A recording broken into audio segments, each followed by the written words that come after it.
Þá hún sest hérna í sófan til okkar Inga Harðar, æskulýðsfulltrúi Hallgrímskirkju, velkomin.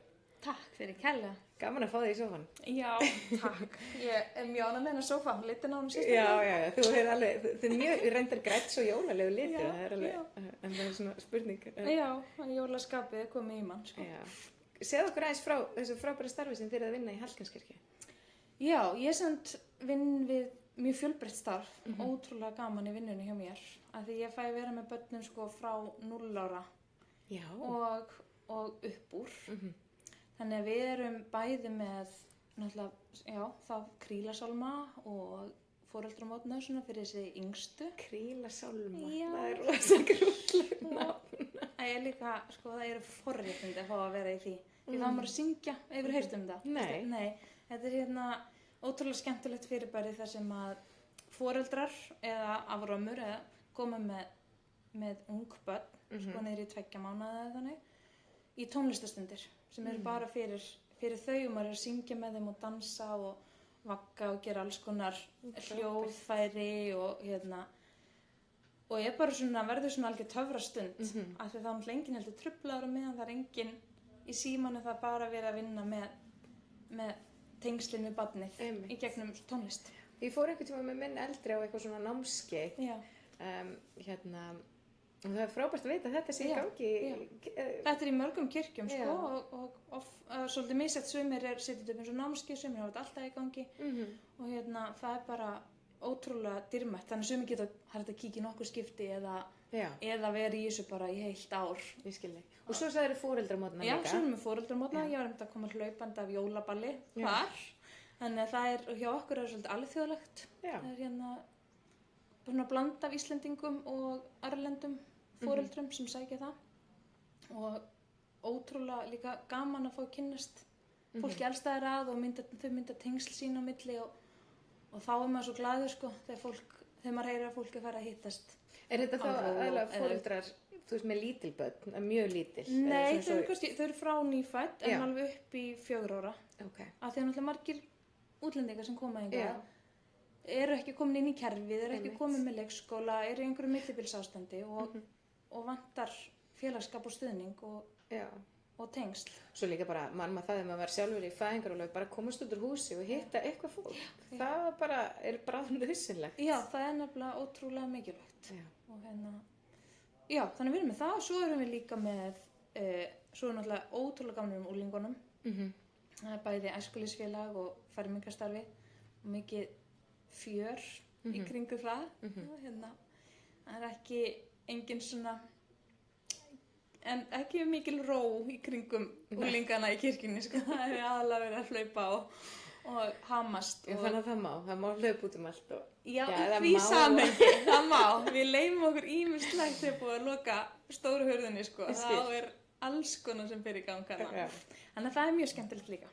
Og svo náttúrulega sundarskólinn, alltaf á sinn stað bara. En núna fyrir jólin er þetta samt aðalega verkefni sem heitir Jólans Hallgríms. Segðu okkur aðeins frá því. Er það sem að á hug minn allavega. Og það eru skólaheimsóknir. Það er sem bók sem var gefin út sem heitir Jólans Hallgríms, sem Steinunn Jónasdóttir skrifaði og Anna Cynthia Leplar gerir alveg ótrúlega fallega myndir við þessa bók.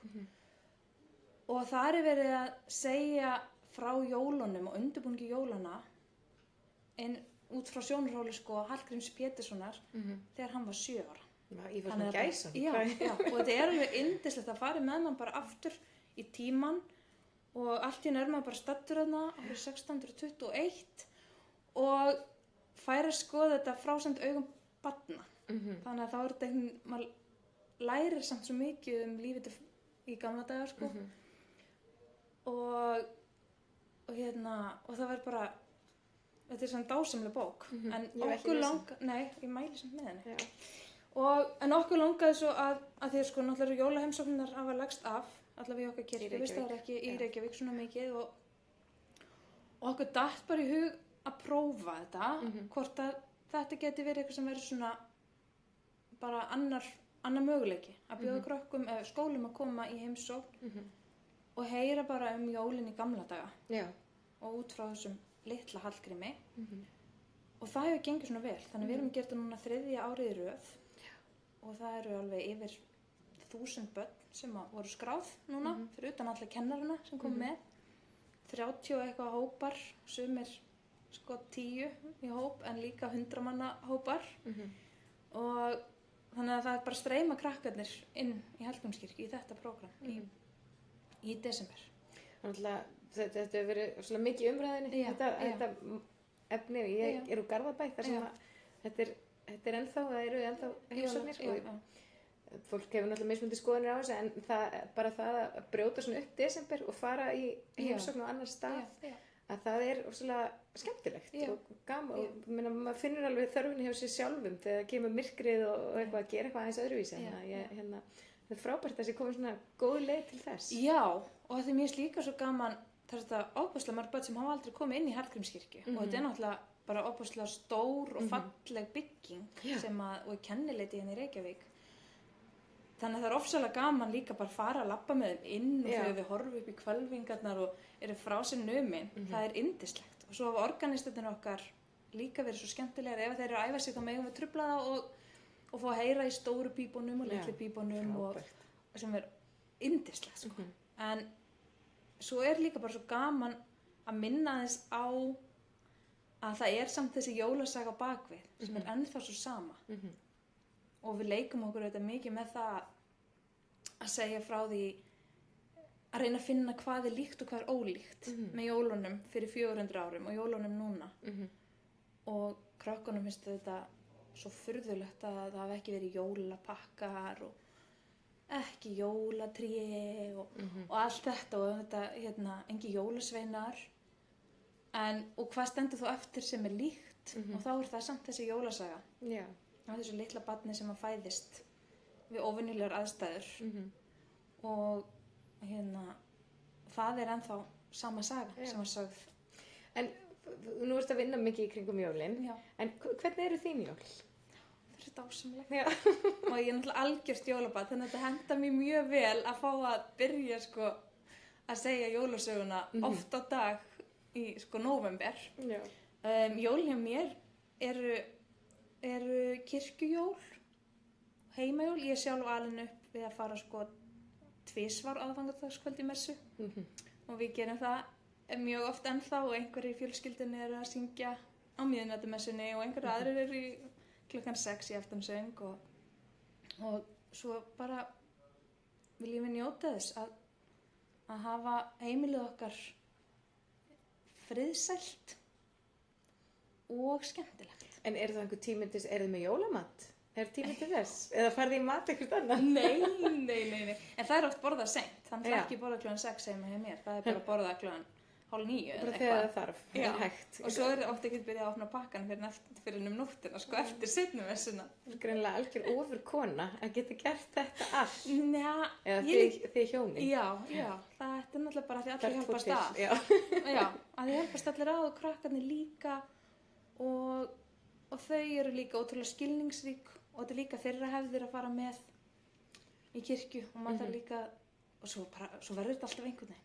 En hvernig getur fólk komið að sjá Jólinars Hallgríms? Já, það er þessi þetta er svona lítið sýningarbás, einlega við byggðum svona litla baðstofu samt upp á annarri hæðinni sem er líka svolítið skemmtilegt að það eru mjög fáir sem hafa farið þangað. Ég hef aldrei komið þangað. Nei. En það er bara á alveg að sjást sko, það er bara svona stóra steintröppur sem maður fer upp á þetta orgeloft og þar er baðstofan okkar, litla lambið, það er lítið uppstoppað lamb sem er ótrúlega sætt og mjúkt og litla baðstofan og þar eru gamlu leikföngin, gaman fyrir krakka og þau náttúrulega mega allir leika með allt annað. Þetta er alveg leikmynd. Já, þetta er svolítið leikmynd, og svona brot úr sögunni hanga líka upp á vegg. Og það er bara opið þegar kirkjan er opin. Þá alla daga milli 9 og 5.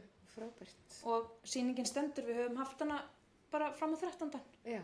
Tökum hana bara niður þá eftir eintíma. Þannig að það er alveg að koma á jólunum ef fólk er í bænum og kíkja þarna upp. Já, ég ætla að gera það. Þetta hljómar mjög vel og líka eitthvað sem maður hefur ekki gert áður. Svo líka ennumlega eitt þarna upp á annarri hæðinni. Já.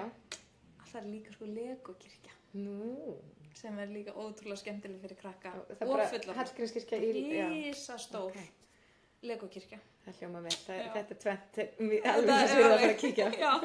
Ég segi takk fyrir komuna og eigðu gleðileg jól og gangið vel á aðfangadag með alla messurnar og matinn og friðinn. Takk fyrir og gleðileg jól sem er leiðis. Þá segjum við bara takk fyrir í dag og við verðum hérna aftur á morgun.